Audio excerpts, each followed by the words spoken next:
Under the Fair Credit Reporting Act, the mortgagor has to take the funds when they're certified by a debtor to pay off a debt in full. On the second occasion, Mr. Harry Young presented a certified check for more than $500,000 to the state office in Lexington, Kentucky. He had beat the deadline of 1 year of getting his farm out of federal inventory.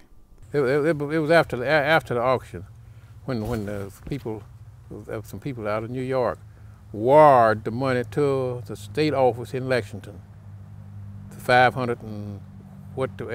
it's $530,000 that the total sale from my property and machinery and everything brought, and they wired the money to that Lexington office to pay it off for them to release my farms. And they stated that the man that did the acceptance of this money was out of the office that day, and they couldn't accept it.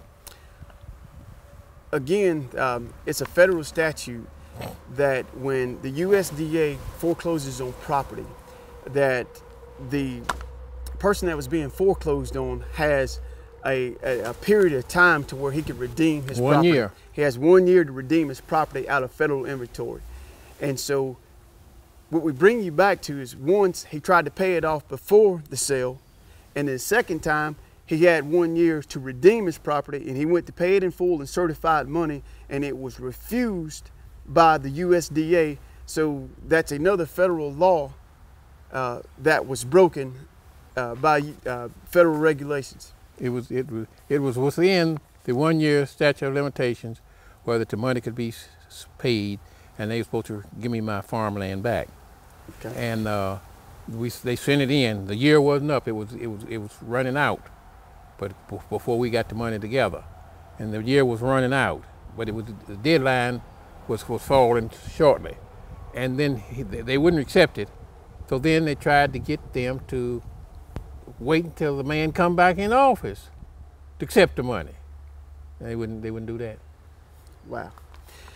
You told me a horrifying story that you had approximately $150,000 worth of farm machinery here, and while you were on the combine, that they came and physically took you off the combine and took your combine.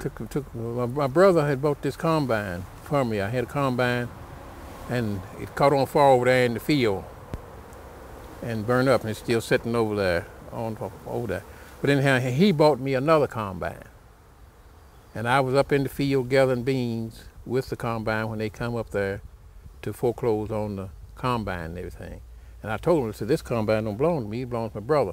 They said, anything that you're using, we can take it. Don't belong, no matter who it belongs to. And the man told them, said, well, that machine there doesn't have no mortgage on it. The one that's got the mortgage on it, that y'all have a copy of the mortgage, is sitting down there at his house. We're gonna take this one. So they took that one. And I was gathering beans, and they finished gathering my beans, took all the beans, everything. I never got another penny's worth of beans or nothing out of the field. Okay, so adding to that, what you're telling us is that not only did they take all of your equipment, they came to your house, your farm, they took equipment that didn't even belong to you, and they also, I think you said they took 2 antique cars. So antique one belonged to my son. Well, both of them belonged to my son. One of them had a Datsun that he'd been saving for years, and it was on my son's property. This wasn't even on, these cars wasn't even on my property. It was on his property. They took them, they took everything. There was stuff sitting over on my father got killed in a truck wreck, and that truck was sitting over there where we had just set it over there for sentimental reasons, over on my son's property over there. They took that. They took scrap on it. They just took everything. I had $150,000 worth of farm equipment. They lumped it off to one of their friends for $12,000. The whole thing didn't have no auction. It didn't have nothing. They just sold it to him. There was other people that was interested in buying it. They offered them more money for it. They sold it to one of their friends so that they could split the money over and above what he brought, over $12,000. I had one tractor that was worth $45,000. It's a 4440 John Deere tractor with 5,000 hours on it in perfect shape.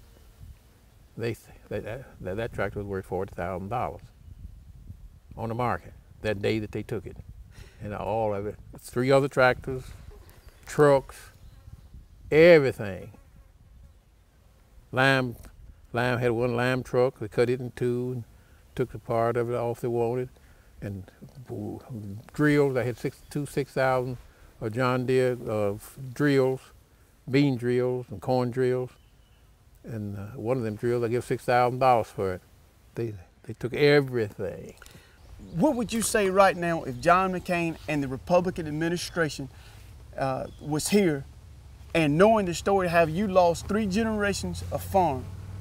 What would you have to say to John McCain? Well, I'd say, first, my grandmother, great-grandmother, and grandfather, on some of these properties that we own, worked for 25 cents a day to buy this farmland. Back right after slavery, they purchased it. The church and a schoolhouse was on some of the property. That the church is still there today, and the schoolhouse there. But they worked 25 cents a day to purchase some of this farmland that my mother inherited.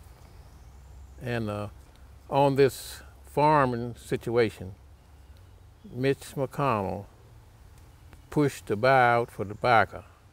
There's more tobacco raised in the state of Kentucky now than ever before. But look at all the little farmers that he put out of business, and what are their children, the grandchildren thing going to do when this buyout money is all spent? They have no money coming in. Mitch McConnell pushed this through so he could get big contributions for his campaign money out of the big farmers. Some of these farmers around here now are raising 500 acres of tobacco. Some of my neighbors got know them very well. Got 500 acres, 300 acres. The little farmers is out of business. That's black and white. Okay, let me ask you this.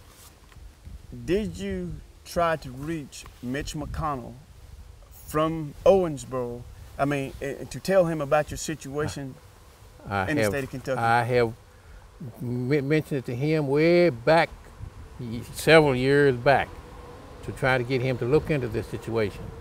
And he'd write me letters back that he was going to look into it, this, that, and the other. And then now I can't hear him and Ron Lewis both the same thing. Ron Lewis was a senator, the congressman. Mitch McConnell was a senator. They won't touch it no kind of way. Do you know the party affiliation? They're Republicans. Both are Republicans? Both Republicans.